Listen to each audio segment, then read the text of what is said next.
Dans les rues de Jénine, c'est une scène de guerre. Ici, un trou béant, là, des murs criblés d'impacts. Après 10 jours d'une opération israélienne ultra-violente, les habitants découvrent l'ampleur des dégâts. Aziz revient pour la première fois dans sa maison. L'intérieur a été complètement saccagé. Heureusement, lui et sa famille ont pu fuir juste avant que les soldats israéliens n'arrivent. Dieu merci, les enfants sont partis la veille. Ils sont allés chez nos voisins. S'ils étaient restés, ils auraient été tués sans avertissement ou quoi que ce soit.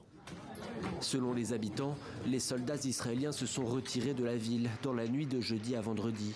L'armée israélienne a diffusé les images de ce qu'elle qualifie d'une opération militaire antiterroriste.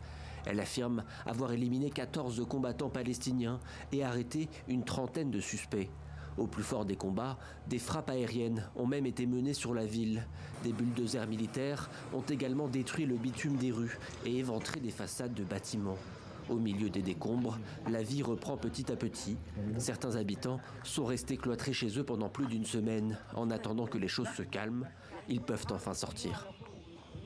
Quand ils sont entrés dans la ville, ils ont utilisé des bulldozers et ont commencé à tout détruire. Ils n'ont rien laissé.